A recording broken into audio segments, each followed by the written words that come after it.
today? Good, I hope. Have you noticed the corn that's hanging in my attic? It's called Indian corn, and nowadays it's used mostly for decoration. But there was a time of the Pilgrims, when corn such as this helped a great many hungry people. It was an Indian named Squanto who taught the Pilgrims how to plant and use Indian corn. The Pilgrims landed in our country in a part that we call Massachusetts way back in the winter of 1620. Now, they didn't meet Squanto until spring, and it was a long and terrible winter, full of cold and sickness and hunger. Oh, but that didn't stop the Pilgrims from trying to build their new town. First, a common house was built where all the families from the Mayflower could live while other smaller homes were being built. Even children helped with the building. They brought mud from the river to fill the cracks in the walls. They brought sticks and dry grass for their fathers to tie into bunches of thatch. The thatch was used to make roofs. The homes were tiny, only one room, and the floors were dirt. As time went on, the common house was used more and more as a hospital for sick Pilgrims. Before the coming of spring, only half the people who had landed at Plymouth were still alive. Oh, how welcome spring was! On the first warm day, the Pilgrims came out of their houses. They lifted their faces to the sun as if they could not get enough of it. And two young brothers, John and Francis Billington, went for a walk along the river. At the edge of the woods, Francis said, "I hear something in the woods. Hide!" Francis hid behind a rock. He pulled John down beside him. They looked around the side of the rock. A man came out of the woods. His hair was long and black. His skin was the color of a copper kettle. He had a bow and arrow in his hand. He walked right past the place where the boys were hiding. He didn't see them. "It's an Indian. We've got to run and tell everybody. He'll see us if we do. Look, there he goes right into town." The Indian was walking down the street of Plymouth. When he came to the common house, he stopped. Just then men came out of the common house. They made a circle around the Indian. When Francis saw this, he said, "He can't get away now. Let's run home." The boys ran home, but their mother was not there. They found her in front of the common house with all the other people of Plymouth. They were trying to hear what the Indian said. Master Winslow said, "He knows some English words. He says he learned them from English hunters who came here once." Another Pilgrim spoke up. "Did you hear the first word he said to us? He said, 'Welcome.'" This first Indian to visit the Pilgrims was named Samoset.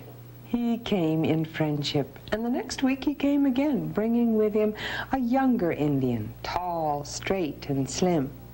Both Indians spoke. "Welcome. Friends. We are friends." Captain Standish went to meet them. He asked the younger Indian, "Where did you come from?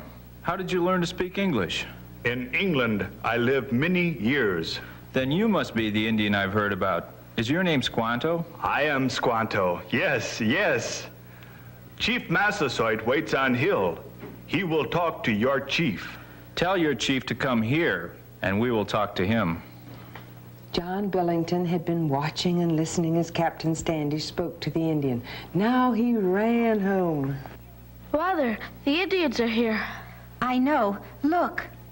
John looked across the river. He saw Indians standing on top of the hill. Why, there were more than he could count. While John and his mother watched, they saw a band of Indians start down the hill. One Indian walked ahead. He wore many beads and feathers. He must be the chief. "Come, let us go to the common house. If there is any danger, we will be near your father and the other men." John and his mother waited with the other people of Plymouth. As the Indians walked down the street, the men talked among themselves. Shall we take them into the common house? No, our muskets and swords are there. Let them meet in my house.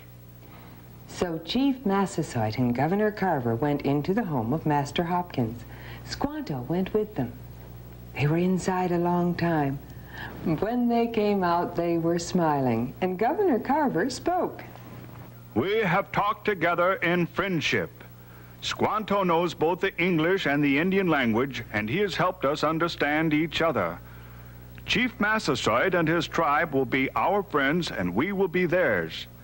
When the Indians come to visit us, they will leave their bows and arrows at home.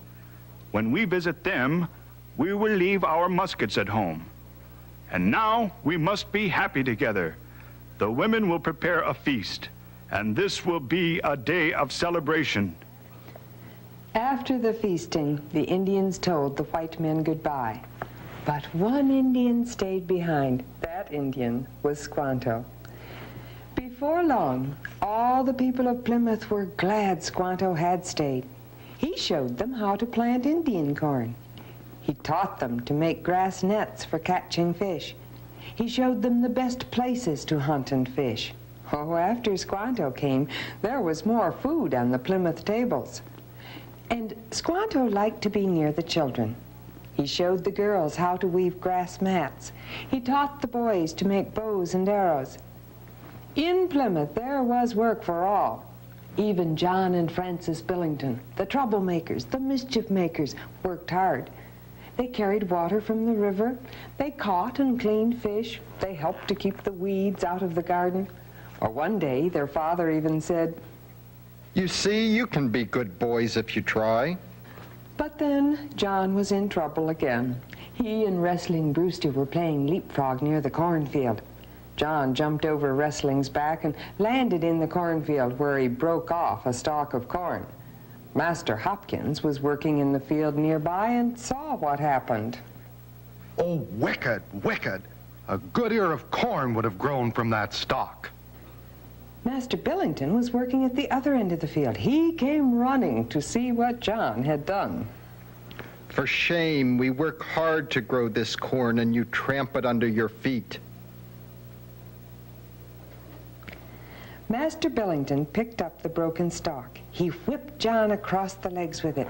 It didn't hurt much. To John, what hurt most was that the other boys and girls were there to see.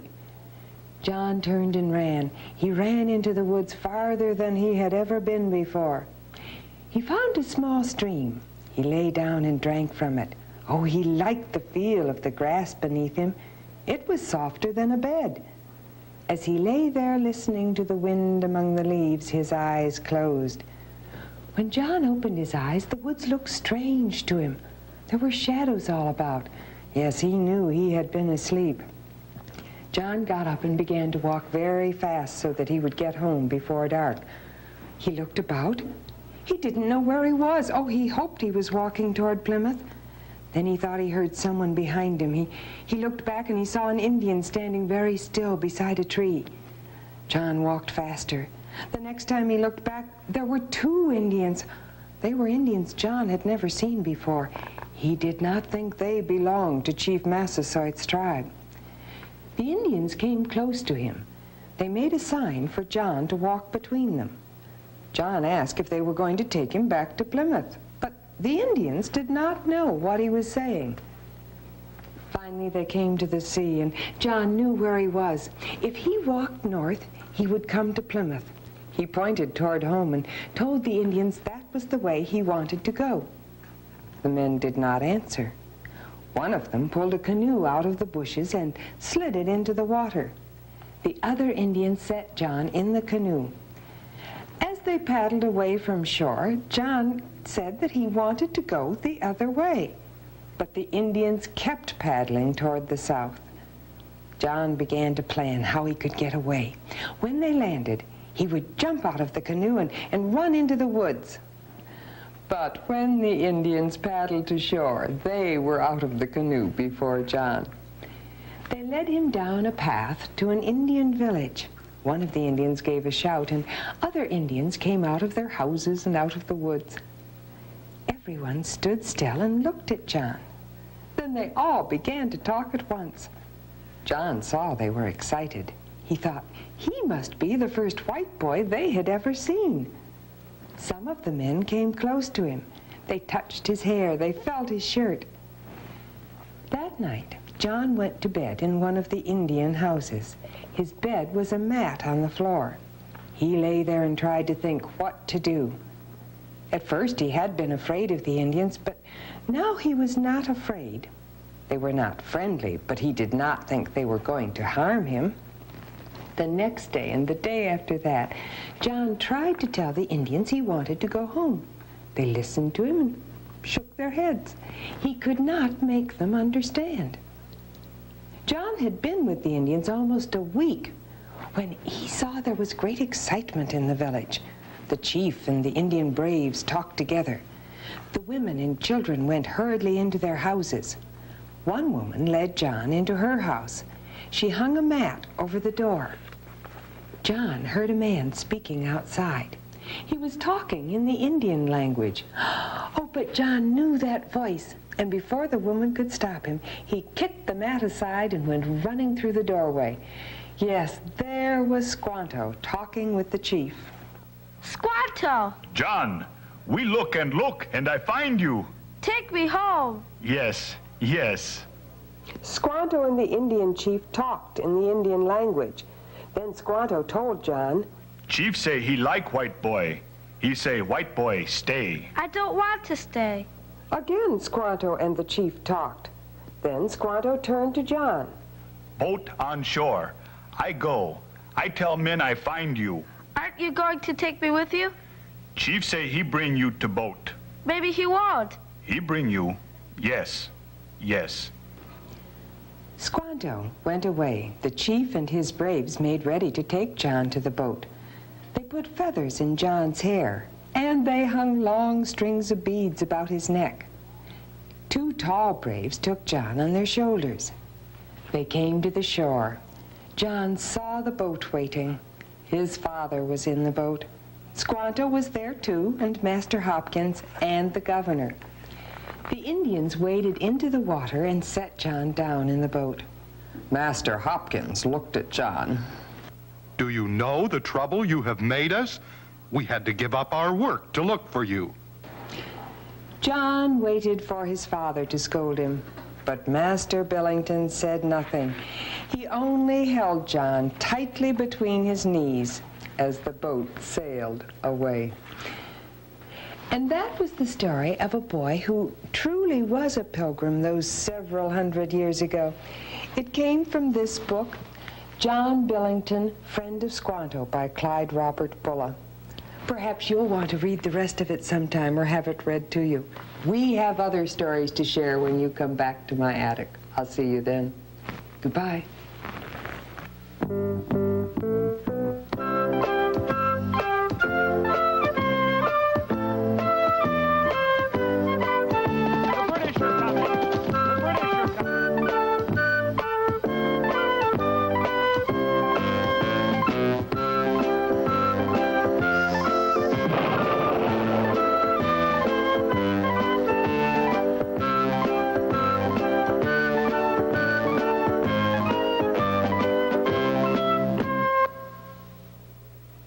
The preceding program was made possible by a grant from the Ohio Department of Education.